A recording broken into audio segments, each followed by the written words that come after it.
Yo acabé la ESO, pescaba por ahí por el muelle, y un día, si era buena, pues metíme en un barco. Y a ver si aquí la doña Elsa se anima. Pero estudiada, de patrona. Porque yo, por ejemplo, cuando decía que iba a ir a la mar, todo el mundo, es que es durísima, no sé qué. Y yo, sí, claro que es dura, pero a ver, yo tampoco veo a alemanes de 3 metros ir a la mar, ni echan rayos láser, son paisanos normales. Entonces, ¿por qué no vas a poder? No creo que haya trabajos para hombres ni trabajos para mujeres. Hay que ponerle ganas y actitud y ya está. De hecho, la guaja mía, en la escuela, tienen que enseñar yo lo que yo un poco la tierra y la mar. Cuidado. A mí la mar es otro mundo. No sé, a mí y en mi vida. Mi padre ya era marinero y luego pues yo lo mamé con él. Empecé a pescar aquí en 2006, pero trabajando en la hostelería. 1.000 millones como Adu, que vengan. Luego aquí pierdes la noción del tiempo. Aquí se te pasa el día y a veces que no mires ni el reloj. Que habrá quien no lo quiere y prefiere estar en una oficina. Yo me gusta más estar al aire libre. Luego aparte yo en fin de semana cojo la caña todavía. Es una pasada.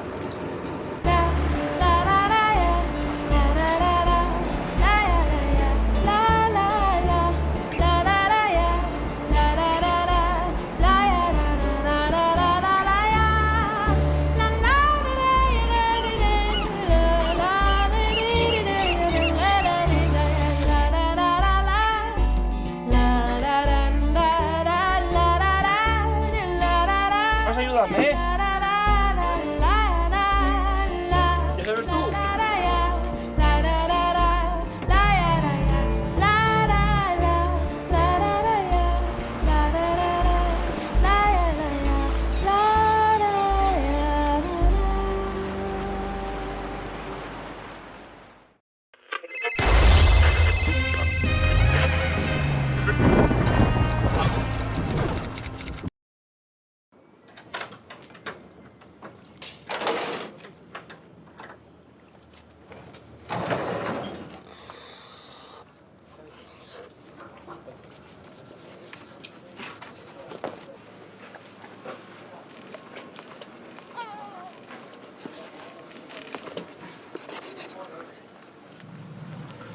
Yo acabé la ESO, pescaba por ahí por el muelle, y un día, si era buena, pues metíme en un barco. Y a ver si aquí la doña Elsa se anima.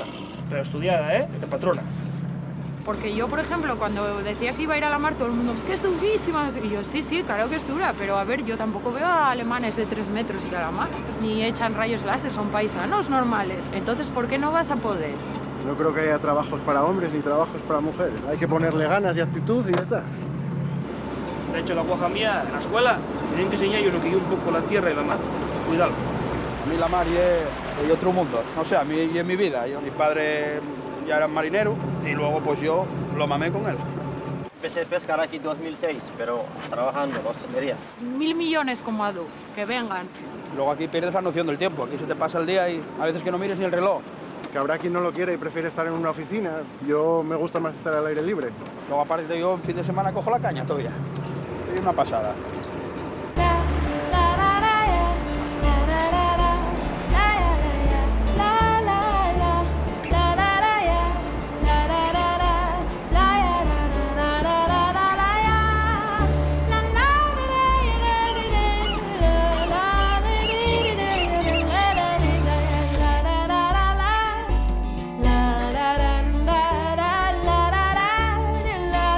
Vas a ayudarme, ¿Ya sabes tú?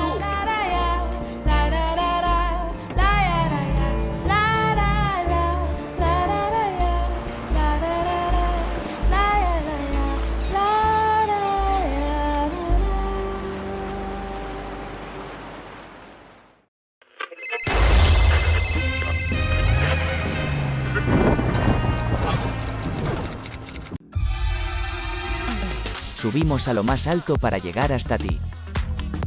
Boxon 3 Comunicación Natural. Colaborador oficial de la Semana Negra de Gijón.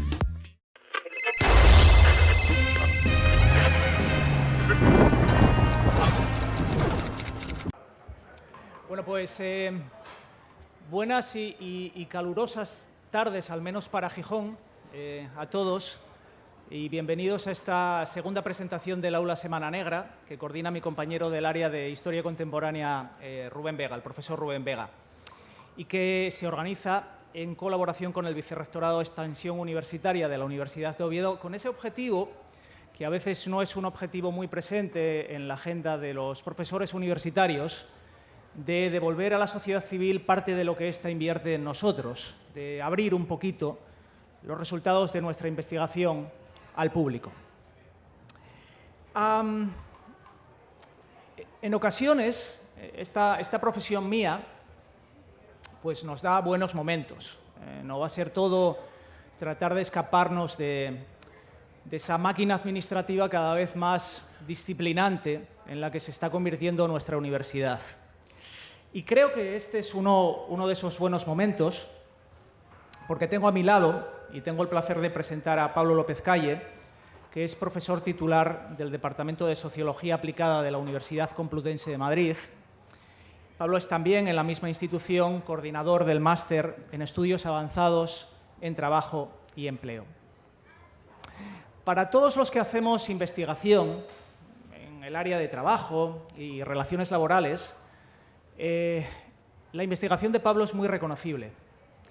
Yo personalmente tengo el gusto de haberle seguido, de haberle leído, de haber aprendido mucho de él desde el inicio de mi propia trayectoria de investigación. Hablar de Pablo, además de hablar de su excelente trabajo, de su excelente registro de investigación, es hablar también del grupo Charles Babbage en Ciencias Sociales del Trabajo, del que es director, y por supuesto hablar de Pablo es hablar de la revista Sociología del Trabajo, que está a punto de cumplir su número 100 y que desde mi punto de vista sigue constituyendo el principal punto de encuentro de quienes nos interesamos por la dimensión social del trabajo desde diferentes perspectivas, desde la historia, desde la sociología, desde la antropología, también desde otras ciencias sociales. La presentación que Pablo nos va a hacer esta tarde lleva por título de Coslada a Rotterdam, nueva emigración y condiciones laborales en el sector logístico, y es el resultado de un trabajo de investigación colectivo llevado a cabo por el grupo Arosa San. Tal y como me indicaba hace unos momentos el propio Pablo a una pregunta que yo le formulaba, el nombre del colectivo, Arosa San, está sacado de un transatlántico que fue dado de baja en el puerto de Rotterdam y que se utilizó como residencia para emigrantes laborales españoles del sector siderúrgico allá por la década de los 60 del siglo pasado. Querría solamente decir un par de palabras antes de darle la palabra a Pablo acerca de la relevancia de la investigación que os va a presentar y de cómo, a mi juicio, esta investigación se sitúa justamente en la intersección de un montón de puntos fundamentales relacionados con la actual transformación del mundo del trabajo. La del grupo Arosa San es una investigación sobre emigración laboral. Emigración laboral que protagoniza una generación de jóvenes españoles asolada por una situación persistente de falta de oportunidades y de precariedad laboral que se extiende al menos desde la crisis de 2010. En ese sentido, creo también que es una especie de revisitado simbólico de otra ola de emigración laboral, también española, esta netamente industrial, que tuvo lugar en los años 60 y 70 del siglo pasado. Es como si el trabajo de investigación que va a presentar Pablo revisitase esa otra ola de migración laboral protagonizada probablemente por los abuelos o por quienes pudieran ser los abuelos de los actuales emigrantes laborales españoles a estos centros logísticos situados en los Países Bajos. Es un estudio, como decía antes, sobre el deterioro de las condiciones de trabajo en la economía postindustrial. Es un estudio acerca de cómo la economía de plataformas se ha convertido en un nuevo agente de intermediación que flexibiliza, que también invisibiliza, que depaupera al colectivo laboral, que lo desconecta, que hace más difícil que pueda organizarse colectivamente, que lo ultratailoriza en aras de la flexibilidad y que seguramente desregula el trabajo con una violencia que en muchos aspectos no habíamos visto desde el siglo XIX. Es un estudio sobre la soledad del trabajador en estas plataformas globales. Es un estudio también sobre el intento de esos propios trabajadores escapar de esa soledad. Muchas gracias por aceptar la invitación del aula, Pablo, cuando quieras. Pues nada, muchas gracias a vosotros. Después de esta presentación no sé si voy a estar a la altura de las flores que me has echado. Bueno, pues empezar diciendo eso, la idea del colectivo, de la red, con Rubén, contigo. Una de las cosas que quiero poner en valor antes de empezar es que, bueno, soy un portavoz, digamos, de un colectivo de investigación mucho más amplio, compuesto en este caso por 6 investigadores de muy distinta procedencia, de la Universidad de Lille, en Francia, un joven holandés que nos ha ayudado mucho en la investigación, gente de cooperativa de investigación, que fue a través de la que conseguimos el proyecto del Ministerio que financió esta investigación, y luego profesores también del grupo Babbage de Sociología del Trabajo de la Complutense, y un investigador especialista en migraciones, Andrés Pedreño, que ya es un investigador senior, digamos, consagrado, que también se ha sumado a esta aventura, que realmente tiene mucho de aventura, ¿no? Porque la investigación ha sido un trabajo de campo desarrollado entre 2017 y 2019, hasta que llegó la pandemia, en el que, pues al principio de forma amateur, pues hacíamos visitas a Waalwijk, que es la ciudad un poco de referencia de la investigación, donde está situado este almacén que veis ahí, una plataforma de e-commerce como Amazon que distribuye al centro de Europa, que se llama Volcom. Y son los almacenes ahora que ha crecido mucho en los últimos años. Han hecho otro almacén al lado, en el mismo polígono, y siguen contratando gente, sobre todo ahora fundamentalmente trabajadores españoles, ¿no? Antes eran polacos, ¿no? El título de la propuesta, como ha dicho Sergio, pues se llamaba De Coslada a Rotterdam. El resultado de esa investigación fue este informe que sacamos, que se llama Bienvenidos al Norte, haciendo un poco un guiño, ¿no?, a una película francesa que también del mismo título, ¿no?, y en referencia, bueno, pues a esos años 60, ¿no?, de la inmigración representada por el landismo, ¿no?, de Vente a Alemania, Pepe, y todo esto. Ahora con un nuevo perfil de trabajador joven, cualificado, con carrera universitaria y soportando condiciones de vida por momentos más duras que en aquel momento, ¿no? No es un perfil de trabajador industrial que tenía redes allí, etcétera, sino que vamos a ver que el sistema de gestión de la fuerza de trabajo pues ya se encarga de impedir que haya cualquier posibilidad de arraigo o de establecer lazos personales que permitan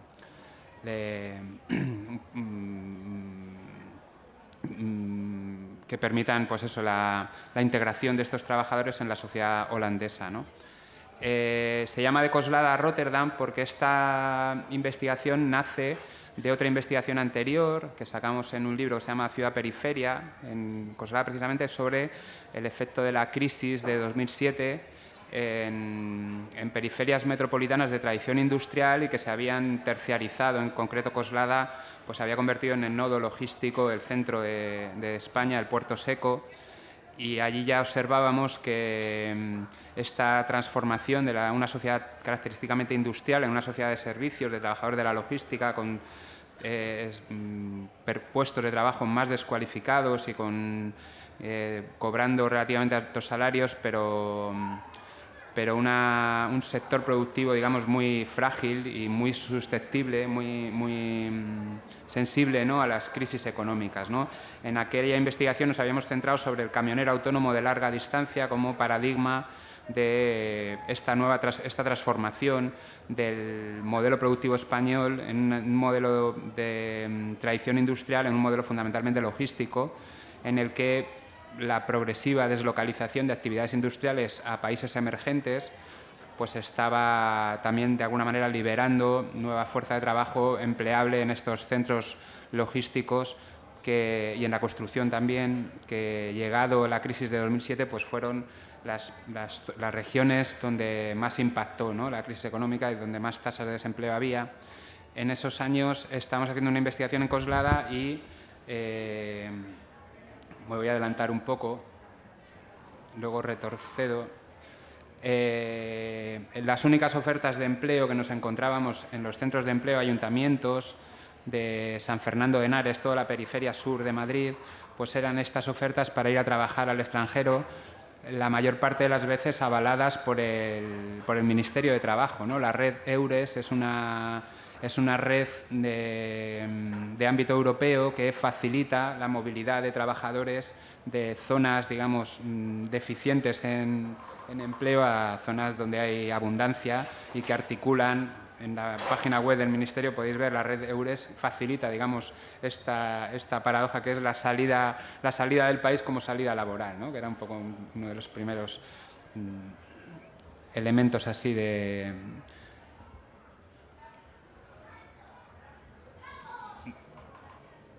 para explicar nuestra investigación. Bueno, desde el año 2009 han estado saliendo sin solución de continuidad trabajadores españoles al extranjero y tampoco, acaba en el 2018, pero bueno, los últimos datos que tenemos han salido la semana pasada, es que el flujo migratorio no ha dejado de crecer desde entonces. O sea, no es que la mejora, digamos, de la economía en España haya supuesto un freno, ¿no?, a este progresivo flujo de salida de trabajadores al extranjero, fundamentalmente por las condiciones. Hay más empleo, pero las condiciones que ofrece pues todavía obligan, ¿no?, a mucha gente que tiene muchos, digamos, deudas pendientes, ¿no?, de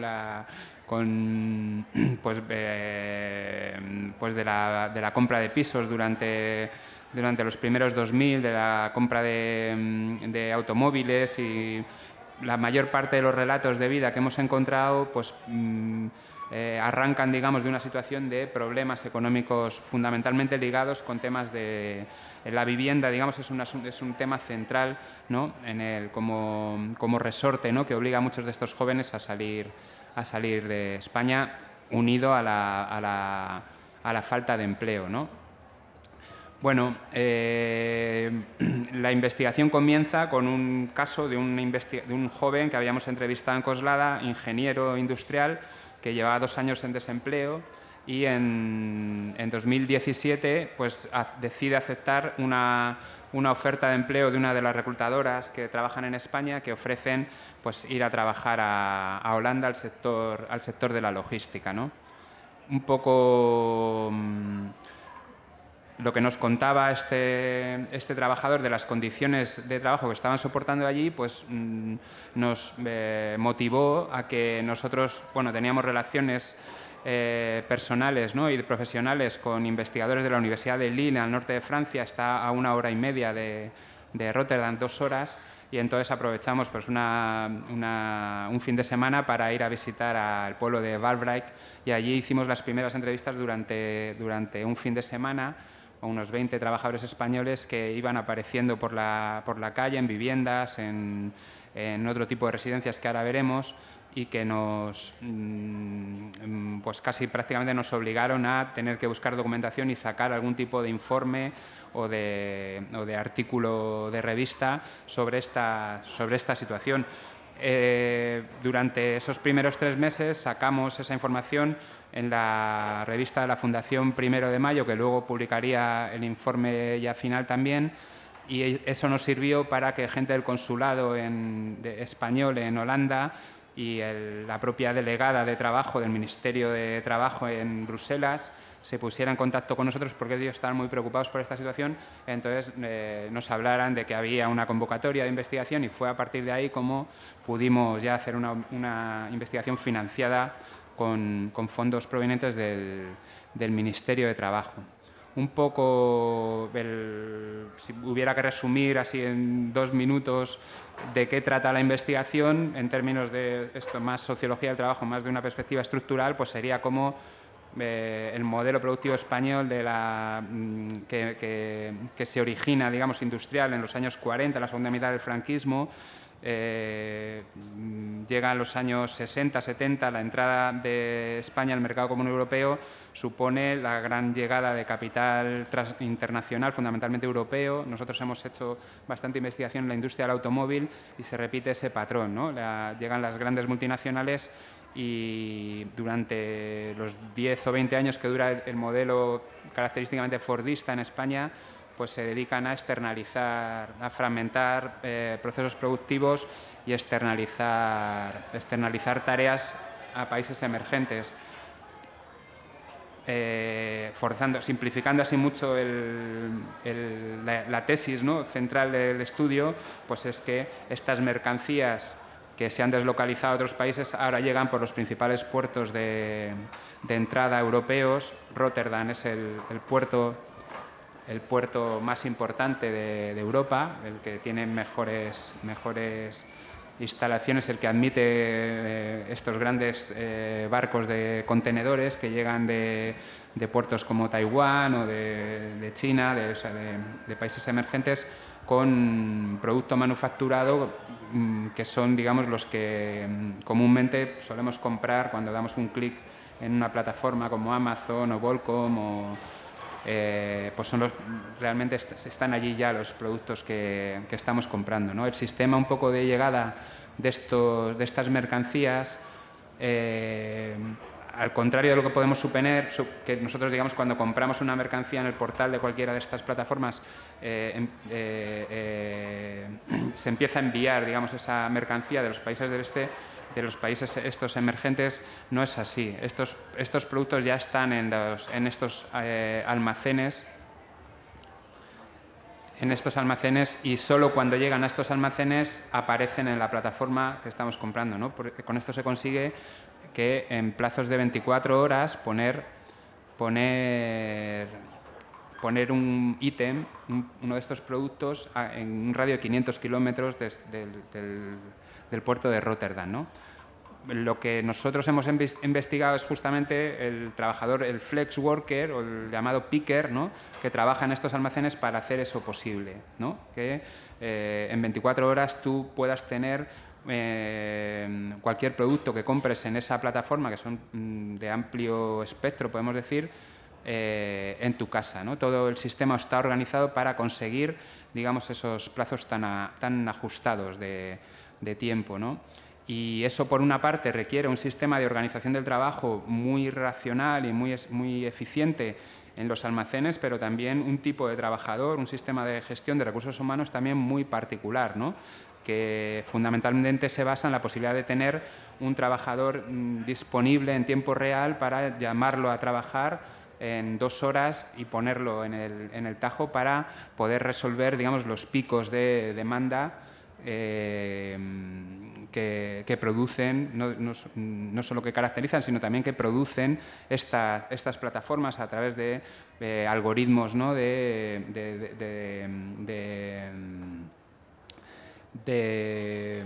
algoritmos que ponen precios en los ítems que tú estás comprando en Internet y que están calculando tanto el precio de compra, que ya sabe la empresa, o sea, ya la empresa opera, ¿no?, con un precio de compra del ítem, y opera también con los salarios o con la cantidad de trabajadores que tienen en ese momento disponible en los que vamos a llamar, así forzando mucho la analogía, depósitos de mano de obra que hemos encontrado en Holanda, ¿no? Para eso, ¿qué es lo que hemos investigado? El sistema de gestión de recursos humanos en Holanda, bueno, pues parte de estas reclutadoras en España que ofrecen, pues, un puesto de trabajo y residencia a estos trabajadores y los envían en orden dependiendo de la reclutadora, de 50 o 70 trabajadores a la semana, ¿no? Están llegando continuamente y es un flujo constante de trabajadores que llegan a Holanda, ¿no? En Holanda son contratados por empresas de trabajo temporal que trabajan a su vez para estos grandes almacenes de estas grandes plataformas de e-commerce, y les ofrecen un contrato que es un contrato de puesta a disposición, como el que podemos encontrar hoy en cualquier empresa de trabajo temporal, pero en el caso holandés tiene la particularidad de que los primeros 6 meses es un contrato que no ofrece horas garantizadas. No sé si habéis oído hablar del contrato de 0 horas. En Inglaterra está oficializado así. En este caso no es de 0 horas, pero sí no te garantiza horas. O sea, los trabajadores no tienen una jornada de trabajo asegurada, ¿no? Y además son contratos que se renuevan semanalmente.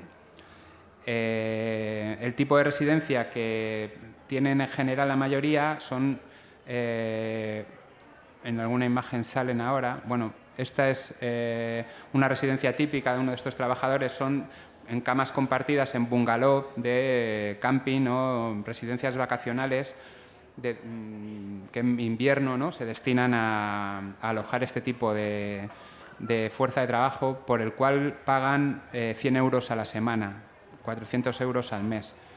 Entonces, aquí, este es un mapa del puerto de, no sé si con del puerto de Rotterdam, en el que veis que hay numerosos almacenes de logística alrededor del puerto, y luego hemos señalado ahí los lugares de residencia en rojo, y a veces son edificios industriales reconvertidos en residencias obreras, hospitales, incluso hemos encontrado gente viviendo en tiendas de artesanía reconvertidas en vivienda, o sea que tenían el escaparate, digamos, de la tienda era la pared del comedor, ¿no?, con los cristales tintados, ¿no? Hay un problema de habitación muy importante en Holanda, y prácticamente ninguno de estos trabajadores tiene la posibilidad de vivir en una residencia que le permita el empadronamiento, ¿no? Hay un límite, ¿no?, de número de gente que se puede inscribir, empadronarse en Holanda, y esto, bueno, pues genera una situación de dependencia y debilidad muy grande respecto a las empresas de trabajo temporal, porque la vivienda está ligada a la conservación del empleo, ¿no? Al mismo tiempo, veis que hay estos en Lommel, aquí abajo, no sé si se ve con el ratón, pues Lommel es un pueblo ya que está en Bélgica, y Turnhout también. Viven en residencias en torno a unos 70 kilómetros, un radio de 70 kilómetros, porque eso permite enviarlos. Las empresas de trabajo temporal no trabajan únicamente con un almacén, sino que trabajan con varios. Entonces pueden regular, digamos, las ofertas de empleo que van recibiendo, enviando a trabajadores a un almacén u otro. Los trabajadores no saben realmente dónde van a trabajar esa semana, sino que simplemente hay una furgoneta o un coche de empresa. Luego, bueno, voy a adelantarme. Estas fotos las hicimos en la primera visita que hicimos en 2017. Es en un camping al lado de Valbreik, y como veis son bungalow vacacionales, pero totalmente ocupados por el flex worker Las empresas de trabajo temporal les proveen de un coche para cada 4 que les permite movilizarlos en tiempo real allí donde son necesarios para trabajar.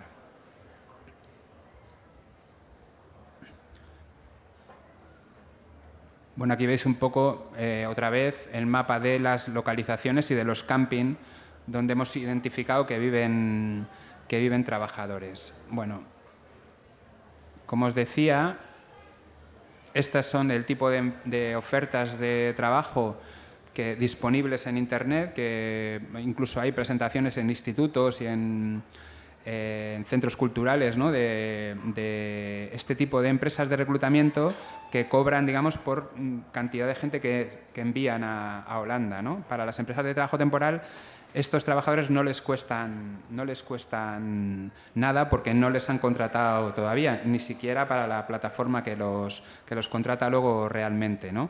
De manera tal que una de las cosas que hemos encontrado es que el algoritmo que gestiona, que se llama Isabel, los recursos humanos, y que tiene información de los trabajadores que hay en todas estas son empresas de trabajo temporal que trabajan con Volcon, ¿no? El algoritmo de Volcon tiene información de la cantidad de gente que tienen todas estas empresas de trabajo temporal, y obliga a tener más trabajadores de los que el algoritmo prevé que va a necesitar. Siempre hay un overbooking consciente de trabajadores para poder producir esta disponibilidad. Bueno, al final, el sistema logístico de Volcon, el que tú puedas, al dar un clic, tener el ítem que has comprado a las 24 horas en tu casa, en una distancia de 500 kilómetros, todo depende de que, pues un sábado a las 10 de la mañana o a las 9, a un trabajador que está cuento un caso real, ¿no? Que está haciendo la compra en un supermercado, reciba un mensaje al móvil y en 2 horas tenga que estar en la puerta del camping para que le recoja una furgoneta e ir a trabajar. Ese es la eficacia del modelo logístico, consiste en una, digamos, plena disponibilidad del trabajador para recibir horas de trabajo, porque hay muchos que, pues si no reciben horas suficientes, incurren en alguna noticia, veréis, de aquella época, que era así como muy sensacionalista, ¿no? Las nóminas negativas, ¿no? En la medida en que tienen que pagar la residencia y tienen que pagar un seguro médico, pues si no reciben más de un mínimo de 20 horas a la semana, acaban debiendo dinero a la empresa, ¿no? El algoritmo consigue...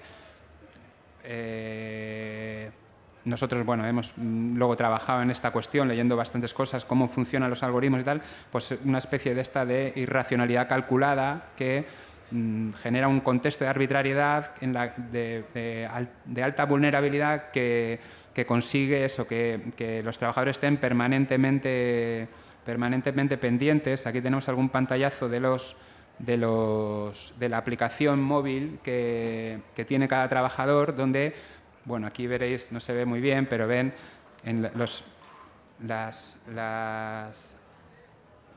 colores verdes, amarillos que aparecen aquí, es el planning semanal de un trabajador. El planning semanal de un trabajador lo recibe cada semana, el domingo por la noche, pero puede cambiar a lo largo de la semana. Los colores en verdes, en este caso, el tiempo de trabajo. En amarillo es el tiempo de disponibilidad. No es que no tengas trabajo, significa que es el tiempo libre, tienes que estar disponible para poder ir a trabajar, ¿no?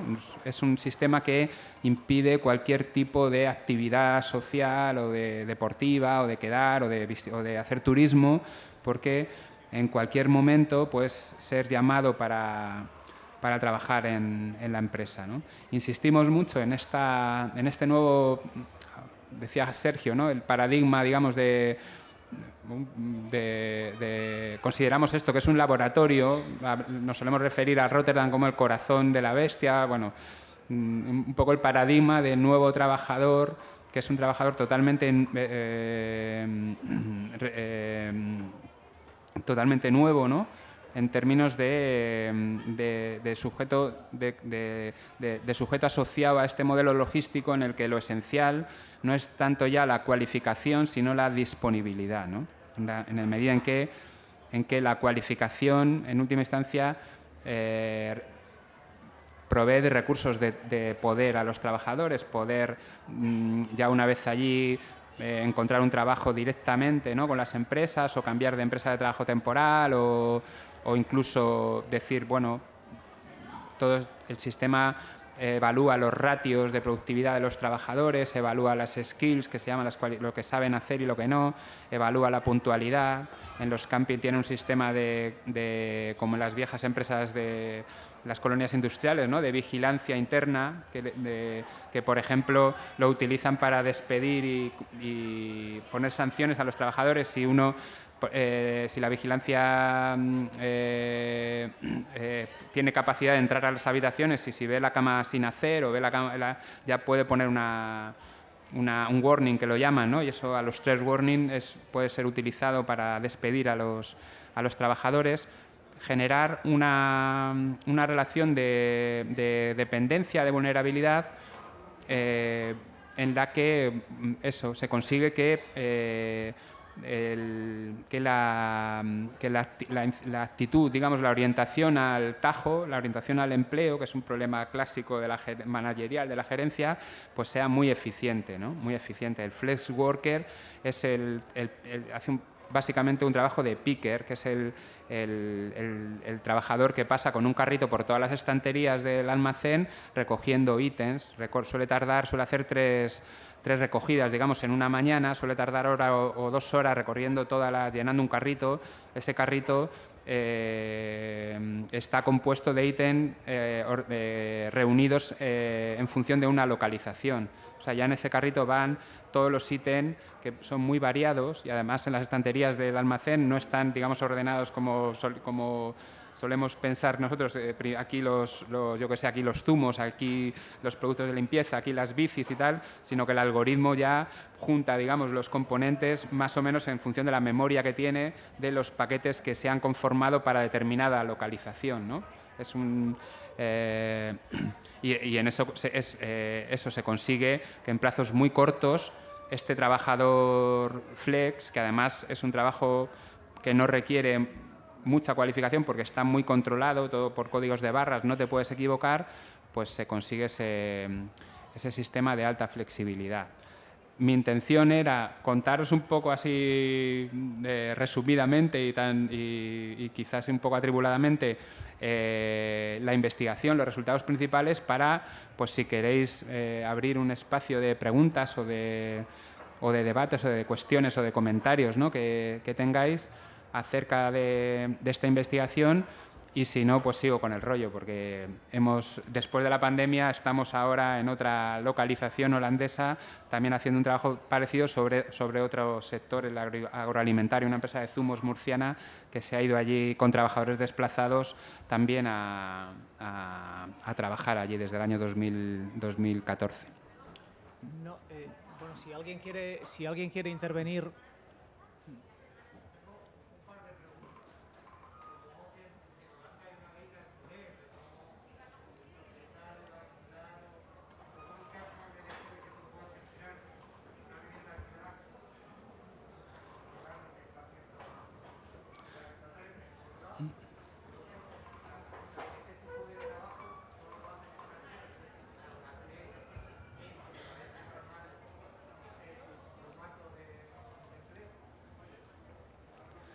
Bueno, me han dicho que repita las preguntas porque se está grabando. Entonces, la primera pregunta es sobre la ley de alquiler, ¿no? en Holanda. Bueno, también en las colonias industriales, yo hice, haciendo un poco de vínculo, ¿no? con la historia social, en las colonias industriales se daba la particularidad, no cedían en propiedad a los trabajadores precisamente para poder controlar a través del higienismo social, todo esto, ¿no?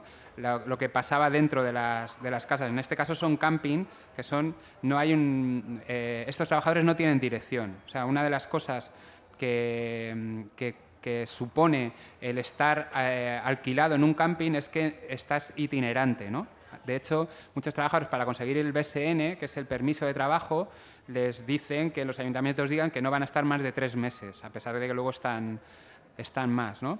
No se supone que las empresas de housing que realizan la inspección pueden hacer eso porque en el contrato, y esto lo utilizaban también, yo recuerdo a Prat de la Riba, ¿no? En la potesta sin re, ¿no? El contrato de alquiler implicaba que la propiedad era de la empresa y que uno asumía que esa no era una propiedad, vamos a valga la redundancia, propia, ¿no? Decir al hilo de esto que el modelo de política migratoria en Holanda siempre ha sido este del trabajador itinerante, ¿no? El hecho de coger el nombre de la Rosa San, pues es que hereda un poco ya las políticas sobre migración que se hacían entonces, ¿no? Eran trabajadores que vivían en un transatlántico, que no tenían residencia, o sea, de hecho en las imágenes que hay, pues están comiendo, eran transatlánticos de lujo, que de repente pues eran utilizados por trabajadores para jugar las cartas en los comedores y tal, ¿no? La última, dada la masiva afluencia de trabajadores hasta el 2007, fundamentalmente el trabajador migrante de este perfil era polaco y de hecho todavía es la población mayoritaria, ¿no? De hecho, los españoles han llegado, digamos, a competir con los polacos y están siendo discriminados, incluso sufriendo el racismo de trabajadores polacos, que se da la circunstancia que en sus lugares de origen, Coslada y tal, pues estaban, digamos, en este lado, ¿no? Son trabajadores con formación universitaria y que vivían en localizaciones en las que la inmigración a España en los años 2000 les hacía estar del lado, digamos, de los ganadores, ¿no? de esa relación, de ese conflicto étnico, ¿no? Y que de repente están sufriendo, por ejemplo, que no les dejen entrar a las discotecas, ¿no? Como hacíamos en España con trabajadores del este, ¿no? en aquella época, ¿no? Bueno, la política de alquileres en Holanda es muy restrictiva. Eso hace que el precio del alquiler sea muy caro y que incluso la gente que consigue un alquiler propio no pueda registrarse. Es muy difícil conseguir una casa con registro, empadronamiento, ¿no? Muchos están de manera ilegal, no ilegal, paralegal, podemos decir. Siempre Holanda es la cosa paralegal. La última dispositivo que están utilizando son una especie de residencias obreras, que ya las están utilizando, grandes colegios mayores, podemos decir, que nosotros nos colamos, nos echaron de allí, pero son como una especie de colegios mayores para trabajadores que en cooperación, en colaboración con los ayuntamientos, están instalando para resolver este problema que, pues gracias al trabajador al miembro, el joven, ¿no?, holandés de la investigación, que él habla holandés, ha podido hacer entrevistas a ayuntamiento y tal, pues resuelven un problema que para los ayuntamientos ahora se identifica con un problema de manitos y camitas, ¿no? Es la frase que utilizaba un técnico del ayuntamiento, que era un problema de cómo resolver la habitabilidad, pero sin que eso permita, digamos, la integración, ¿no?, del arraigo, digamos, de ciudadanía, de acceder a derechos de ciudadanía. La segunda de las cuestiones... los holandeses. Bueno, sí, hay una segregación del mercado laboral. En los discursos lo que aparece es que son trabajos que no quieren hacer, lo que decíamos aquí, ¿no?, con estos trabajadores. Estos trabajadores cobran el salario mínimo de la hora de trabajo allí, son 9 euros, que está muy bien si consigues todas las horas, a pesar de que luego, bueno, pues tampoco consiguen ahorrar demasiado, ¿no? Pero en Holanda se da esta cosa de también un desarrollo, digamos, relacionado con las lenguas, ¿no? En Holanda, en Centro Europa, todo el mundo sabe inglés, ¿no? El inglés es el lenguaje de para el vínculo con la emigración laboral, ¿no? Todo el mundo habla inglés porque es el lenguaje, digamos, de productivo, ¿no? Otra cosa es, para conseguir un alquiler, para conseguir un trabajo propio, para relacionarte con la administración, para acceder a los servicios médicos, tienes que saber holandés. Ahí hay una limitación, ¿no?, una fractura bastante importante, ¿no?, que es, no hay en las encuestas que hemos tenido acceso a los microdatos de una encuesta sobre migración que antes se hacía sobre 4 colectivos, turcos, polacos,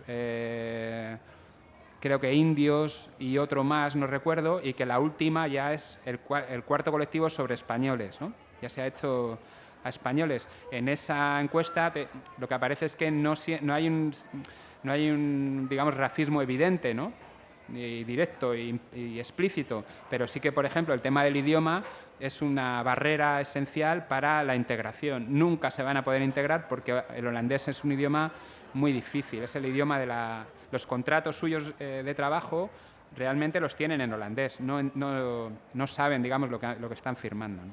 Bueno. ¿Alguna otra cuestión, alguna otra pregunta que queráis plantear? Si no es así, un pequeño apunte. A mí me recuerda mucho, no sé si habéis leído En la orilla, de Rafael Chirves. Si alguno la ha leído, uno de los pasajes iniciales de la novela sucede en un pueblo del Levante español. Bien temprano, cuando despunta el alba, una camioneta llega a esa plaza para recoger a los trabajadores que ese día van a ir a la obra. La mayor parte de ellos son trabajadores irregulares, inmigrantes irregulares, que van al Tajo ese día. Pero el día siguiente no saben realmente si el capataz que está en la furgoneta señalándoles e invitándoles a subir para ir a la obra solamente ese día les va a volver a invitar a trabajar. En estas condiciones que se parecen realmente mucho a las que describe Pablo, es muy complicado planificar tu vida a medio plazo siquiera, de manera que la precariedad laboral más absoluta se vincula, en el ejemplo de Chirves, ficticio, y en el ejemplo que nos muestra Pablo, real, con una absoluta precariedad vital. Sí, bueno, nosotros, claro, las referencias, las analogías con otras situaciones, para nosotros son constantes, y el hecho... ponemos mucho en valor el que la investigación la hayamos hecho en colectivo, que hayamos sido nosotros los que hayamos hecho el trabajo de campo allí, porque es un tipo de investigación que te permite estar produciendo análisis al mismo tiempo. O sea, el hecho de que es una investigación muy heterodoxa, podemos decir, en el ámbito de las migraciones. Siempre los estudios sobre migraciones se han hecho por parte de equipos de los países de destino, ¿no? Y el problema central es la integración y tal. En este caso es que nos vamos, digamos, los investigadores, entonces tiene la desventaja de que pues nos convocaban a reuniones en inglés con el ministro de Trabajo allí y las pasábamos canutas, ¿no? Porque, bueno, es el manejarte en esos ámbitos, además que eran muy presionantes y tal, pero tiene la ventaja de que el acceso, digamos, a los trabajadores es muy fácil, ¿no? A través del idioma, y además están muy abiertos porque que venga alguien de España, de la universidad, pues a interesarse, ¿no? Por sus problemas, pues enseguida, ¿no? se abren. Y tiene la ventaja también de que hacíamos estancias de una semana en la que pues bueno, era duro porque las situaciones que estábamos encontrando, ¿no? eran realmente dramáticas, ¿no? O sea, yo recuerdo de un camping en Lommel, en un pueblo en Bélgica, en el que nos encontramos con que un joven de 21 años estaba compartiendo cama con su madre de 50 y tantos años y con problemas, lesiones, que se había venido, ¿no? Pues un poco a medio vigilarle, ayudarle, porque conocía de sus condiciones, y estaban los dos compartiendo la misma cama, compartiendo en un bungalow con otras 4 familias de gente con la que no podían hablar porque eran todo polacos o eran rumanos o lo que fuera, ¿no? Esas situaciones de extrema dureza y de malestar se compensaban pues con terapia grupal, podemos decir, ¿no? Hacíamos análisis en el terreno, ¿no? Por las noches nos reuníamos y hacíamos una especie de informe diario de investigación, cada uno contaba las emociones, las reflexiones, y luego pues ya empezamos a producir teoría de aquello que estábamos viendo, ¿no? Y en la mayor parte de las discusiones aparecían estos paralelismos, ¿no? Esto es igual que los emigrantes de la agricultura en Francia, es igual que lo de la fresa, ¿no? Porque teníamos expertos, ¿no? Y sí, tiene muchas características comunes, esta extrema incertidumbre, pero luego tiene otras nuevas, y es, bueno, lo específico es que, claro, el trabajador, el albañil, el trabajador del campo, tiene un mínimo de cualificación, hay una cultura, ¿no? O sea, hay un conocimiento, tiene un recurso de poder, es sobre el que, bueno, pues luego es la demanda que haya y tal, la incertidumbre, ¿no? De ser o no contratado, ¿no? Aquí la particularidad es que no hay criterios de selección. O sea, es una total incertidumbre, total irracionalidad. Tú puedes tener al que tiene mejores ratios de productividad, puede que el algoritmo decida no llamarlo ese día, no darle horas, y eso en las entrevistas nos aparecía, no sabíamos qué pasaba, ¿no? O funciona mal el algoritmo, y luego pues elaborando, claro, el algoritmo tiene memoria de rentabilidad y sabe que alguien con muy buenos ratios de productividad pues puede decir que tiene horas suficientes, pues puede un día determinado decir que no va a trabajar un sábado a las 9 de la mañana, ¿no? En la medida en que la cualificación, el sistema, la organización del trabajo consigue que el grado de cualificación no sea una característica esencial, ¿no? Para contratar a un trabajador u otro, porque los ratios, digamos que la cualificación no varía, digamos, la productividad de un trabajador, ¿no? Pues lo que se prima, digamos, es producir este grado de irracionalidad, de realmente no saber. Había una lucha constante de los trabajadores por construir relatos de estrategias de integración, de decir, pues yo ahora tengo un contrato de 0 horas sin garantía, pero hay otra gente que tiene garantía de horas, entonces si trabajo voy a tener garantía de horas. De garantía de horas me voy a poder integrar en un grupo. El grupo ya tiene, bueno, trabajan a 3 turnos, no lo he dicho, ya tiene un turno fijo, ¿no? De trabajo, un grupo de trabajo. Entonces esto te proporciona algo de estabilidad, ¿no? Ya una vez que tienes los 6 meses, ya tienes que pasar a una garantía de horas de 40 horas. Eso te permite ya acceder a una vivienda. O sea, era un relato de construir una estrategia de integración, pero el algoritmo permanentemente rompe, ¿no? de gente que, pues no entiendo, teniendo buenos ratios, no me han vuelto a llamar. Me han llamado que me vuelvo a España. Me han cambiado de camping, de localización. En cuanto estabas más de 2 meses, de un día para otro te decían que no deshicieras la maleta porque en cualquier momento te podían cambiar de localización, ¿no? Nos parece que el carácter esencial, ¿no?, de este nuevo trabajador flex es algo muy, no sé si muy novedoso, pero es esta digamos, fragmentación total de la subjetividad, ¿no? El poder tener recursos para rechazar en un momento dado la llamada de la empresa, ¿no?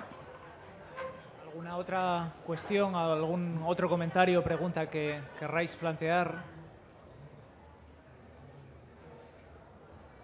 Si no comentabas, Pablo, tenías una segunda sección. Bueno, hemos vuelto hace 3 semanas, hemos estado una semana de campo en otro tipo de sector, pero que también comparte características muy parecidas. Es una empresa de zumos, no sé si os sonará AMC, Antonio Muñoz, es una multinacional fabricante de zumos murciana, que en el año 2014 decide trasladar la planta de envasado de Murcia, al lado de la Universidad de Murcia, el campus del Espinardo, a otra localización en Amberes, otro en Holanda, es en Vlissingen, se llama el pueblo. En este caso utiliza la figura del trabajador desplazado. Es una nueva figura laboral que se ha arbitrado también en Europa para permitir esta transferencia también que decíamos antes de trabajadores de lugares, digamos, deficitarios de empleo a lugares con superávit,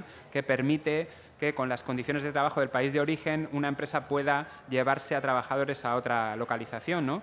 Esto pues ha dado lugar, digamos, a estrategias de muy diferente tipo, por ejemplo, las llamadas letterbox, ¿no? Empresas de transporte que se radicaban en países del este, en Polonia y tal, pero que eran todo camioneros españoles contratados allí porque allí los salarios son más bajos, ¿no? Eso ya se ha tratado de frenar y tal, pero la categoría del trabajador desplazado sigue utilizándose, ¿no? Ya el solo concepto de trabajador desplazado, o sea, de un trabajador que pueda, digamos, perder, digamos, su vínculo personal, su vida, sus relaciones sociales, etcétera, en aras, ¿no?, de trabajar, pues ya nos parece un síntoma, ¿no?, de a dónde va, digamos, las políticas laborales en Europa. Es un tipo de trabajador que para poder ir al médico utiliza la tarjeta sanitaria, o sea, tiene que ser por la mediación de la empresa española la que le articula la posibilidad de acceder a un médico en el país de destino, ¿no? En principio solo para 3 meses, pero estamos viendo que se utiliza, que hay gente que lleva hasta 6 años con este tipo de contrato, ¿no? Pero, bueno, a pesar de ser envasado de zumos, un poco el argumento, la lógica de la empresa es que pues nos ahorramos, en vez de añadirle el agua, el zumo es una base, un sirope, ¿no?, una base de cítricos o de químicos o lo que sea, y se le añade agua, ¿no?, y se envasa y se vende, ¿no? Para precisamente ahorrarse los costes del transporte, solo transportar el sirope, añadirle allí el agua es más barato y luego estar muy cerca del cliente final. Es otra de las empresas que en plazos de un día puede llevar un palet de zumos a un radio también de 80 o 90 kilómetros en Alemania o en Holanda, ¿no? Para eso también la empresa se organiza de tal manera que es una empresa, bueno, se llama de zumos, pero nosotros planteamos que fundamentalmente es esta razón logística, ¿no?, de tener en el almacén los siropes y tal, y ponerse a fabricar en el momento justo en el que los precios, la rentabilidad de la inversión determina a través de un algoritmo que es rentable, ¿no?, llamar a la gente. Son 16 líneas de producción. Producen zumos y producen también lácteos, leche de avena, que es polvo también al que se añade agua, y trabajan a 3 turnos, son ya una plantilla de 400 trabajadores. En este caso tienen un grado de cualificación un poco más alto porque está todo robotizado, pero bueno, pues tienen que tener un mínimo de experiencia y tal, pero también la gestión de esta fuerza de trabajo es extremadamente flexible, están sujetos, también tienen contratos también de 0 horas y bueno, también sujetos, digamos, a esta alta rotación, están constantemente llegando trabajadores y marchándose, pues en parte también creemos pues para conseguir, digamos, ese grado de disponibilidad que requieren este tipo de empresas, ¿no? Sí.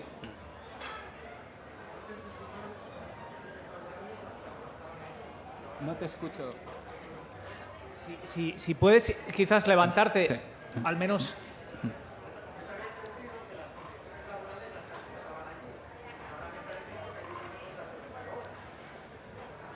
Bueno, sí.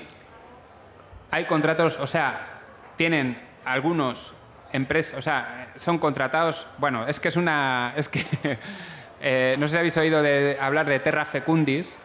Terra Fecundis es una empresa de trabajo temporal que trabaja en Valencia y que está teniendo muchos problemas legales, sobre todo en el sur de Francia. Es la que se encarga de enviar a todos los trabajadores emigrantes bajo la condición de trabajador desplazado a trabajar en la agricultura en Francia. El problema, las denuncias que están teniendo es que una empresa es una contradicción, ¿no? Que sea una empresa de trabajo temporal, o sea, el concepto de trabajador desplazado se supone que es el negocio de la empresa el que te obliga, ¿no?, a llevarte a los trabajadores allí, ¿no? En este caso no hay un negocio, no hay un corazón de negocio. Una empresa de trabajo temporal se dedica a muchas cuestiones, o sea, no es la necesidad productiva, digamos, es exclusivamente en este caso el abaratamiento que se consigue con los costes, de la diferencia de costes laborales de un país y otro, ¿no? Salarios mínimos, etcétera, ¿no? En este caso, sí. La empresa recurre a esos 2 tipos de trabajador. Uno, y luego muchos trabajadores no tienen claro realmente si tienen un contrato, son trabajadores desplazados o no, porque a veces la empresa se lo cambia sin que ellos lo sepan. En las entrevistas nos ha parecido, y es algo que estamos trabajando, de que un trabajador nos dice esto: yo soy trabajador desplazado, pero luego nos dice que no tiene horas de trabajo. Digo, ¿cómo puede ser que no tengas horas de trabajo si en España hay una jornada laboral, ¿no? Entonces, bueno, la empresa utiliza también en función de las características del proceso productivo, digamos, y esto pasa también en Volcom, cada trabajador tiene un contrato. Esta nueva ingeniería contractual permite que puedas arbitrar una fórmula contractual específica para cada puesto, ¿no? Las empresas, digamos, en Volcom, el trabajador que fragmenta los paquetes y coloca, que es un trabajador que necesita más cualificación, tiene un contrato estable, y además hay una gradación de empresas de trabajo temporal de las llamadas. En Holanda la regulación de empresas de trabajo temporal se hace, y la mayor parte de las condiciones de trabajo se hace por certificaciones. Es un poco también lo que va a llegar de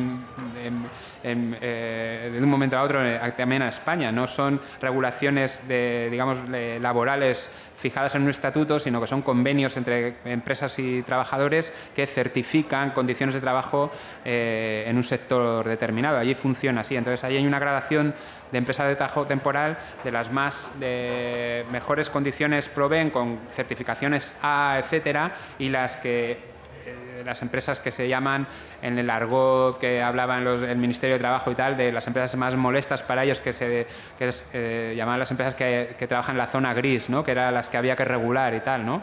Como si fuera un problema únicamente de estas empresas que se aprovechan y funcionan en un contexto de paralegalidad, cuando nosotros lo que mostrábamos ahí es que todo era parte de un mismo proceso productivo, ¿no?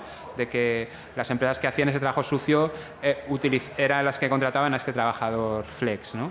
Pero bueno, ya vamos a cerrar, nos han dicho que hay que cerrar. Para contestarte, sí, tienen diferentes estatutos en función del tipo de trabajo, del puesto de trabajo que ocupan en la empresa, ¿no?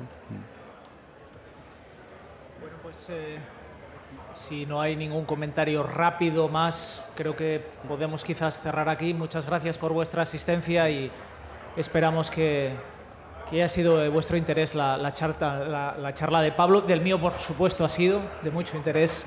Muchas gracias.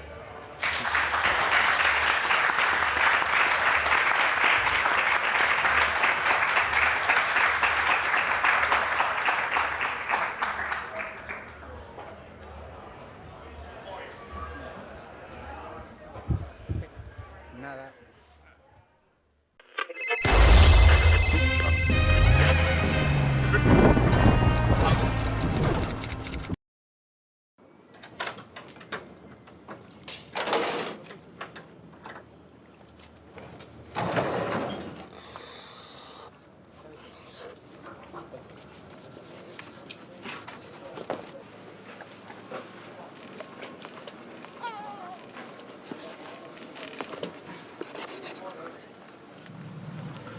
Yo acabé la ESO, pescaba por ahí por el muelle, y un día, si era buena, pues metíme en un barco. Y a ver si aquí la doña Elsa se anima. Pero estudiada, de patrona. Porque yo, por ejemplo, cuando decía que iba a ir a la mar, todo el mundo, es que es durísima. Y yo, sí, sí, claro que es dura, pero a ver, yo tampoco veo a alemanes de 3 metros ir a la mar, ni echan rayos láser, son paisanos normales. Entonces, ¿por qué no vas a poder? No creo que haya trabajos para hombres ni trabajos para mujeres. Hay que ponerle ganas y actitud y ya está. De hecho, la guaja mía, en la escuela, me tienen que enseñar yo lo que yo un poco la tierra y la mar. Cuidado. A mí la mar es otro mundo. No sé, a mí y en mi vida. Mi padre ya era marinero y luego pues yo lo mamé con él. Empecé a pescar aquí en 2006, pero trabajando en la hostelería. 1000 millones como Adu, que vengan. Luego aquí pierdes la noción del tiempo. Aquí se te pasa el día y a veces que no mires ni el reloj. Que habrá quien no lo quiere y prefiere estar en una oficina. Yo me gusta más estar al aire libre. Luego aparte yo en fin de semana cojo la caña todavía. Es una pasada.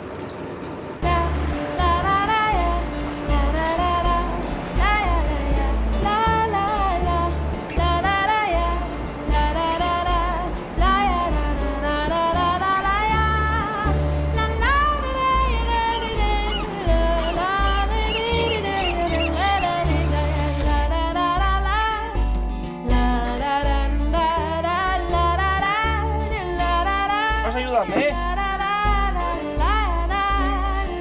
Ya sabes tú.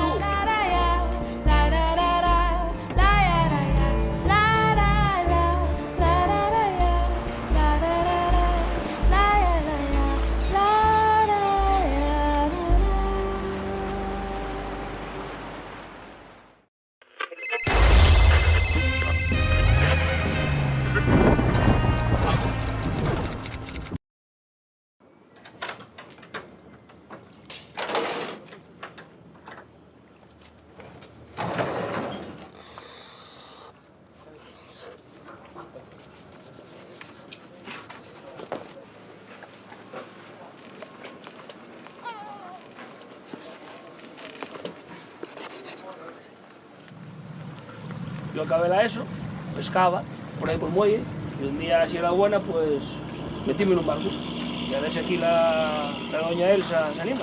Pero estudiada, de patrona. Porque yo, por ejemplo, cuando decía que iba a ir a la mar, todo el mundo, es que es durísima. Y yo, sí, sí, claro que es dura, pero a ver, yo tampoco veo a alemanes de 3 metros ir a la mar, ni echan rayos láser, son paisanos normales. Entonces, ¿por qué no vas a poder? No creo que haya trabajos para hombres ni trabajos para mujeres. Hay que ponerle ganas y actitud y ya está. De hecho, la guaja mía, en la escuela, me tienen que enseñar yo lo que yo un poco la tierra y la mar. Cuidado. A mí la mar es otro mundo. No sé, a mí y en mi vida. Mi padre ya era marinero y luego pues yo lo mamé con él. Empecé a pescar aquí en 2006, pero trabajando en la hostelería. 1000 millones como Adu, que vengan. Luego aquí pierdes la noción del tiempo. Aquí se te pasa el día y a veces que no mires ni el reloj. Que habrá quien no lo quiere y prefiere estar en una oficina. Yo me gusta más estar al aire libre. Luego aparte yo en fin de semana cojo la caña todavía. Es una pasada.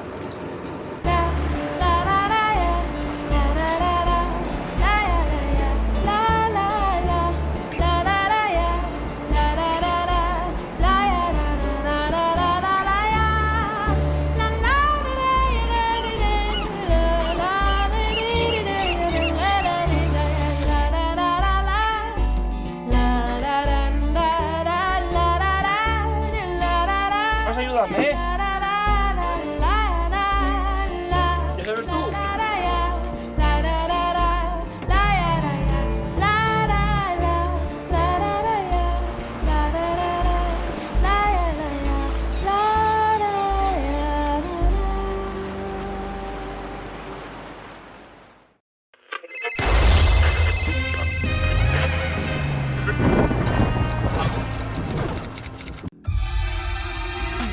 Subimos a lo más alto para llegar hasta ti. Coxon 3 Comunicación Natural. Colaborador oficial de la Semana Negra de Gijón.